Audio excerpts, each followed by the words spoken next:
Kota kecil Waringin Jati tak pernah benar-benar ramai. Bahkan di siang hari, suasananya tetap saja lengang.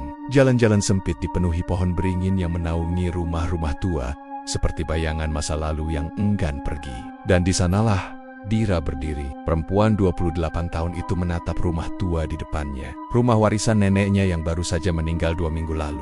Bangunannya tinggi, berdinding kayu jati gelap yang sudah mulai lapuk. Cat putih yang dulu pernah membuat rumah ini tampak cerah, kini tinggal serpihan yang terkelupas seperti sisik luka. Dira menarik napas. Dalam surat warisan yang ditinggalkan, hanya ada 2 kalimat penting dari neneknya. Jangan tinggalkan rumah ini kosong. Dira, tapi jangan pernah membuka ruang bawah tanahnya. Jangan. Awalnya Dira mengira itu hanya pesan biasa, tapi semakin ia berdiri di depan pintu tua itu, pesan neneknya terasa seperti peringatan dari alam lain. Hari pertama tinggal di rumah itu, Dira mencoba bersikap biasa saja. Ia membereskan debu-debu, mengganti spray, menyapu halaman yang penuh daun kering. Tak ada suara-suara aneh, tak ada penampakan, hanya suara angin dan bunyi kayu tua berderit. Tapi malam pertama, semuanya berubah. Jam menunjukkan jam 2:03 dini hari ketika Dira terbangun. Bukan karena suara keras, tapi karena bisikan pelan seolah ada yang memanggil namanya. Dira. Ia duduk.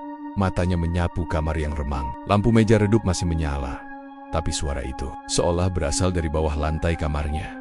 Tepat di bawah ranjang. Ia menempelkan telinga ke lantai kayu. Tidak ada apa-apa. Tapi jantungnya berdegup keras. Besok paginya, ia mulai menyisir rumah. Ia ingat, neneknya memang suka menyimpan barang-barang aneh. Dari boneka keramik sampai foto-foto lama dengan wajah yang disobek. Tapi yang paling membuat bulu kuduknya merinding adalah sebuah lukisan tua yang tergantung di ruang tengah. Lukisan itu menggambarkan sosok perempuan muda bergaun putih, duduk di ayunan kayu. Wajahnya cantik, tapi kosong. Tidak ada ekspresi. Matanya menatap lurus seperti mengawasi siapapun yang masuk ke rumah itu. Dira hampir saja menurunkan lukisan itu. Tapi ketika ia menyentuhnya, suara bisikan terdengar lagi. Jangan, kali ini lebih jelas. Hari ketiga, Dira mulai mencatat keanehan yang terjadi. Jam rumah selalu berhenti di jam 2:03. Cermin di kamar mandi berembun meski tak ada uap, dan ada tulisan kabur. Siapkan dirimu. Setiap malam ia mendengar langkah kaki, seperti orang berjalan menyeret kaki di loteng, padahal loteng itu sudah dikunci. Dan setiap pagi, bunga kamboja putih tergeletak di meja makan. Padahal ia tak pernah memetiknya. Ia mencoba mencari penjelasan rasional. Mungkin tikus, mungkin suara kayu, tapi semua penjelasan itu runtuh ketika ia membuka salah satu lemari tua di kamar neneknya. Di sana, tergeletak sebuah buku harian. Sampulnya lusuh, berwarna coklat tua. Ada bercak merah di beberapa halaman seperti noda darah yang sudah mengering bertahun-tahun. Di buku harian itu, tertulis, "Hari ini, anak itu datang lagi." Dia berdiri di pojok kamar, hanya menatap. Tubuhnya hitam legam, matanya kosong. Aku tahu itu bukan manusia, tapi dia selalu muncul jam 2:03. Dira menutup buku itu sambil menahan napas. Tangannya gemetar. Apakah neneknya selama ini hidup dengan sesuatu yang tak terlihat? Malam itu, ia memutuskan untuk tak tidur. Ia duduk di ruang tamu, menunggu sampai jam 2:03. Pukul 2, 2:01, 2:02, dan kemudian suara itu datang, ketuk-ketuk-ketuk, pintu ruang bawah tanah yang terkunci. Padahal Dira ingat jelas ia tak pernah menyentuh pintu itu. Kuncinya pun tak ia miliki. Ketukan itu terus berlangsung, perlahan, makin cepat. Seolah ada sesuatu yang ingin keluar. Dan ketika jam menunjukkan jam 2:03, ketukan itu berhenti, digantikan oleh suara nafas berat dari balik pintu kayu. Seolah ada yang menunggu. Malam itu, setelah suara nafas berat di balik pintu ruang bawah tanah, Dira tak tidur. Ia hanya duduk diam di ruang tamu, menatap lampu minyak yang bergoyang ditiup angin tipis dari sela-sela jendela kayu. Tangannya memegang buku harian tua milik neneknya yang semakin terasa berat, bukan karena isi halamannya, tapi karena beban rahasia yang mulai terbuka. Pagi harinya, wajah Dira pucat. Ia mencoba menyibukkan diri, menyapu, mengepel, menanak nasi. Tapi perasaan tidak nyaman itu tetap ada. Seperti ada yang mengawasinya dari setiap sudut rumah, terutama dari bawah lantai kamar tidurnya. Siangnya, ia mencoba mencari informasi tentang rumah itu di kota. Ia pergi ke warung kopi di dekat balai desa, tempat orang-orang tua biasa duduk dan mengobrol. Rumah Bu Sria, yang di pojok jalan beringin, tanya seorang bapak tua bernama Pak Karna. Dira mengangguk. "Iya Pak, saya cucunya, baru pindah kemarin." Pak Karna memandangnya lama, lalu berkata pelan, "Rumah itu sudah dari dulu dianggap aneh, Nak. Dulu waktu saya kecil, saya pernah dengar ada anak kecil hilang di dekat situ. Habis maghrib, main sepeda, tak pernah pulang. Katanya, masuk ke rumah itu, tapi tidak pernah keluar." "Masuk?" Dira menelan ludah. Sendiri. Atau diajak?" "Saya tak tahu," jawab Pak Karna sambil memalingkan wajah. Malam kedua, suasana semakin mencekam. Pukul 2:03 Dira sudah duduk di lantai, persis di atas ranjang. Ia tak berani tidur. Tiba-tiba, suara itu datang lagi. Tok, tok, tok. Tapi kali ini bukan dari pintu ruang bawah tanah. Suaranya dari bawah lantai tempat Dira duduk. Pelan, sangat pelan, seperti kuku yang menggaruk dari bawah papan kayu. Dira menggigit bibir. Perlahan, ia mengambil senter dan mengintip ke bawah tempat tidur. Tidak ada apa-apa. Tapi saat ia berdiri lagi, ia mendengar sesuatu bisikan. "Buka, aku, buka." Ia terjatuh. Jantungnya berdegup liar. Suara itu jelas berasal dari dalam lantai, dari sesuatu yang terkurung atau disembunyikan. Besoknya, Dira mencari-cari kunci ruang bawah tanah. Ia mulai mencurigai kalau neneknya menyimpan sesuatu yang penting atau mengerikan di sana. Dan akhirnya, di dalam sebuah kotak kecil di balik lemari dapur, ia menemukan kunci tua berkarat. Bentuknya kuno, dengan ukiran huruf kecil. "Jangan gunakan." Tulisan itu nyaris tak terbaca. Tapi Dira sudah yakin, inilah kunci ruang bawah tanah itu. Namun, ia masih ragu. Membuka ruangan itu berarti melanggar pesan terakhir neneknya. Tapi suara-suara itu tak kunjung berhenti. Setiap malam semakin keras, semakin nyata. Dan Dira merasa kalau ia tidak membuka pintu itu, sesuatu yang lebih buruk akan terjadi. Malam ketiga, Dira memutuskan menginap di kamar tamu. Ia tak berani tidur di kamar utamanya, tapi suara itu mengikutinya. Pukul 02.03, semua lampu padam, HP mati, lilin meleleh sendiri. Dan dari bawah lantai kamar tamu, terdengar suara tangisan, lirih, patah-patah. Tangisan seorang anak kecil. Ma, buka, gelap, ma. Dingin." Dira membekap mulutnya sendiri. Air matanya keluar tanpa sadar. Itu bukan suara manusia biasa. Ada ketakutan yang mengendap di dalamnya. Rasa sakit seolah sudah lama terkubur di sana. Paginya, Dira kembali membuka buku harian neneknya. Dan di halaman terakhir, ia menemukan catatan yang tidak selesai. "Dulu aku pernah berbuat salah. Salah besar. Aku tak bisa menolong mereka. Dan sekarang, mereka menunggu. Menunggu yang berikutnya. Aku sudah menutup semua rapat, tapi saat kau membaca ini, Dira, kau sudah terlambat." Tangan Dira gemetar. Ia menutup buku itu dan menatap kunci tua di atas meja. Mereka menunggu yang berikutnya. Siapa yang dimaksud mereka? Sore itu, Dira mencoba mengalihkan pikiran. Ia pergi ke kamar belakang dan mengepel lantai. Tapi tiba-tiba, air pel berubah warna.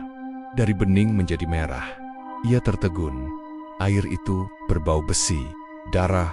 Dan saat ia menoleh ke cermin tua di dinding, bayangan dirinya berdiri sambil menangis, memegangi kepala anak kecil. Dira menjerit, melempar ember lalu lari keluar rumah. Ia bermalam di warung milik Bu Ida, sahabat lama neneknya. Setelah diberi teh hangat, ia menceritakan semua kejadian aneh yang ia alami. Bu Ida hanya diam lama. Wajahnya murung. "Dulu, nenekmu bukan orang jahat, Dira. Tapi dia ikut dalam satu perjanjian aneh. Katanya, demi menyelamatkan keluarga dari kutukan tua, dia pernah bilang, ada suara dari bawah rumah yang menuntut tumbal. Dan jika tak diberi, seluruh garis keturunan akan mati satu persatu." Menjelang ajal, Dira tersek. "Jadi, maksudnya, aku?" Bu Ida menatapnya lekat-lekat. "Mungkin ya, atau mungkin kau yang terakhir dalam daftar." Malam itu, Dira kembali ke rumah. Ia membawa Al-Quran, garam, dan botol air zam-zam yang ia simpan sejak lama. Ia letakkan semua di depan pintu ruang bawah tanah. Ia berlutut, berdoa, sambil gemetar. Tapi suara itu muncul lagi. Kali ini bukan bisikan, tapi suara teriakan. "Buka pintunya!" Dira melompat mundur menutup telinga. Tapi pintu itu terbuka sendiri. Engselnya berderit lambat. Tangga kayu menurun ke dalam gelap. Udara dingin menyembur ke wajahnya.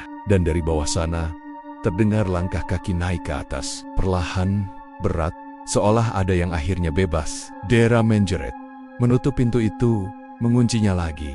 Tapi ia tahu semuanya sudah terlambat. Karena malam itu, untuk pertama kalinya, bayangan seseorang muncul di ujung lorong rumah. Tinggi, kurus, mata putih, dan mulut yang menganga seperti hendak menelan seluruh rumah. Dan jam dinding berdentang pelan, tepat pada pukul 2:03. Menjelang ajal, suara angin malam terdengar lirih, seperti bisikan pelan yang membawa pesan tak terlihat. Kota kecil Selapadang kembali diselimuti kabut tipis. Tapi malam itu, kabutnya berbeda, lebih tebal, lebih dingin, seolah menyimpan sesuatu yang sedang mengintai dari balik keheningan. Tania duduk sendirian di teras rumahnya, memandangi jalanan sepi di depan rumah. Sejak kejadian kehilangan Dita dan Ajeng, suasana kota berubah. Semua orang menjadi lebih pendiam, lebih waspada. Tak banyak yang berani keluar malam. Sementara itu, Bima yang sejak awal merasa ada yang aneh mulai menyelidiki lebih dalam. Ia membuka-buka kembali buku-buku tua milik kakeknya, yang dulunya seorang penjaga makam di kota itu. Di salah satu halaman, ada catatan tangan berbunyi, 3 roh perempuan terikat di tanah ini. Disumpah tak akan pergi sampai darah keturunan mereka kembali membasahi tanah ini. Tempatnya bukan di makam umum, tapi di bukit belakang rumah kepala desa lama. Jangan biarkan mereka marah. Bima membaca catatan itu berulang-ulang. Bukit belakang rumah kepala desa lama, itu artinya bukit tempat mereka dulu sering bermain saat kecil. Tapi kini, tempat itu ditutup, dikelilingi pagar kawat dan penuh papan peringatan dilarang masuk. Tanpa pikir panjang, Bima langsung menelepon Aldi. "Al, kita harus ke bukit itu. Aku yakin ada sesuatu di sana," ucap Bima tegas. Aldi sempat ragu, tapi suara Bima yang penuh keyakinan membuatnya luluh. Mereka pun berjanji bertemu tengah malam, membawa senter dan kamera. Malam itu, suasana Selapadang terasa sangat sunyi. Tidak ada suara jangkrik, tidak ada suara angin. Hanya detak jantung mereka berdua yang terdengar semakin cepat saat mereka berdiri di depan pagar tua yang sudah berkarat. Dengan senter di tangan, Bima mendorong pagar perlahan, berderit. Suaranya menyayat sunyi malam. Langkah demi langkah mereka menapaki jalan setapak yang dipenuhi daun kering. Setiap langkah terasa berat. Semakin dalam ke bukit, semakin terasa dingin menusuk tulang. Kabut semakin tebal. "Apa kamu dengar itu?" bisik Aldi tiba-tiba. Bima berhenti. Ia menajamkan telinga. Ada suara lirih, seperti nyanyian perempuan. Pelan, mengambang di udara. Bahasa Jawa kuno. Nada namun ada luka di balik suaranya. Bima menoleh, wajahnya pucat itu. Suara tembang duka, tiba-tiba senter mereka berkedip. Sekali, 2 kali, lalu mati, gelap gulita. Terdengar suara langkah kaki dari arah semak-semak. 1, 2, 3 langkah. Lalu berhenti sanila. Tiba-tiba, dari balik kabut, muncul sesosok bayangan, perempuan berbaju putih. Rambut panjang menjuntai ke tanah, tapi wajahnya kosong, seperti tidak ada mata. Tidak ada hidung, hanya kulit pucat yang rata. Aldi jatuh terduduk. "Bima, itu apa?" Bima gemetar. Ia tak bisa bicara. Napasnya sesak. Sosok itu mengangkat tangan, menunjuk ke arah pohon beringin tua. Dari balik akar pohon itu, tampak sebuah nisan kecil, tak bernama, tapi berwarna merah tua, seperti darah. Lalu tiba-tiba, terdengar bisikan serempak dari segala arah. 3, belum lengkap. 1 lagi. Mereka berdua langsung lari sekuat tenaga, menuruni bukit tanpa menoleh sedikit pun. Sampai di bawah, napas mereka ngos-ngosan. Tapi Aldi merasa aneh. Bima tak lagi di sampingnya. Ia menoleh ke belakang. Gelap, sunyi, hanya kabut. Astaga, Bima. Tidak ada jawaban. Aldi mencoba menelepon, tapi sinyal hilang. Di layar HP-nya, muncul notifikasi aneh. Pengorbanan ketiga telah dipilih. Malam itu, hujan turun perlahan, seperti ikut meratapi rasa takut yang mulai menyelimuti seluruh penjuru kota Selapadang. Angin meniup dedaunan di luar jendela kosan Dani. Di dalam kamar, Dani duduk membisu. Cahaya lampu temaram membuat bayangan di dinding bergerak-gerak, seperti ada yang memperhatikan dari balik tirai. "Kenapa mereka semua berubah?" gumam Dani pelan. Matanya sembab karena kurang tidur. Sudah 3 hari ia tidak melihat Dira. Nomor ponselnya tak bisa dihubungi, rumahnya sepi. Bahkan teman-temannya yang dulu sering nongkrong di warung belakang terminal, sekarang bersikap aneh. Tatapan kosong, senyum kaku, seakan semua sedang menyembunyikan sesuatu. Keesokan harinya, Dani memutuskan mendatangi rumah Dira lagi. Tapi kali ini, ia datang pagi-pagi sekali, berharap bisa bertemu langsung dengan keluarganya. Rumah itu berdiri angkuh di ujung gang kecil yang sepi. Pagar besinya berderit saat Dani mendorongnya perlahan.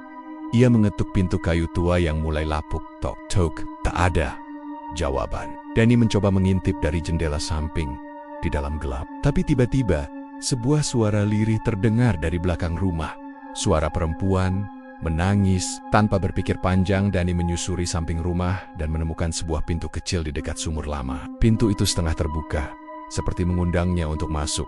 "Dira," panggil Dani pelan. Suara tangis itu berhenti seketika, hening. Lalu terdengar suara langkah kaki, menjauh, turun ke bawah. Dani menelan ludah. Pintu itu ternyata menuju ke sebuah lorong sempit yang menurun ke bawah tanah. Dengan senter dari HP-nya, Dani menuruni anak tangga yang lembab dan dingin. Setiap langkah terasa berat. Dinding di sekelilingnya penuh goresan seperti cakar.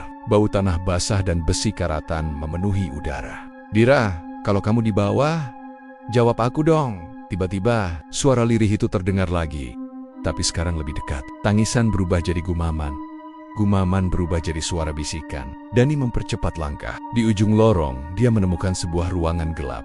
Di tengah-tengah ruangan itu, ada meja kayu tua. Di atasnya, sebuah boneka lusuh dengan mata kosong dan rambut kusut. Dan di dinding, terpajang foto-foto semua wajah teman-temannya, termasuk foto dirinya. Tapi anehnya, bagian mata dari semua foto itu disobek. "Kenapa ini semua ada di sini?" gumam Dani panik. Lalu, dari balik kegelapan terdengar suara perempuan yang familiar. "Dani, kamu nggak seharusnya ke sini." Dani membalikkan badan. Dira berdiri di sudut ruangan, wajahnya pucat, rambutnya basah, dan di tangan kanannya ada cermin kecil yang retak. "Mereka mengurungku di sini karena aku tahu rahasia sumur itu," ucap Dira dengan suara bergetar. Sebelum Dani sempat bertanya, seluruh ruangan bergetar. Lorong itu seolah hidup, bergemuruh dan mengurung mereka dalam kegelapan. Tiba-tiba, tangan-tangan hitam muncul dari tanah. Mereka mencoba meraih kaki Dani dan menariknya ke bawah. "Lari, Dani!" teriak Dira. Dani berlari sekuat tenaga, tapi tangannya sempat ditarik oleh satu sosok dengan wajah penuh luka. Ia meronta, menggigit bibir, lalu melepaskan diri. Akhirnya, ia berhasil keluar dari lorong itu dan menutup pintu dengan keras. Nafasnya tersengal, penuh keringat dingin. Ketika ia membuka matanya, hari sudah malam lagi. Tapi anehnya, Dani tidak berada di rumah Dira. Ia berada di hutan belakang terminal.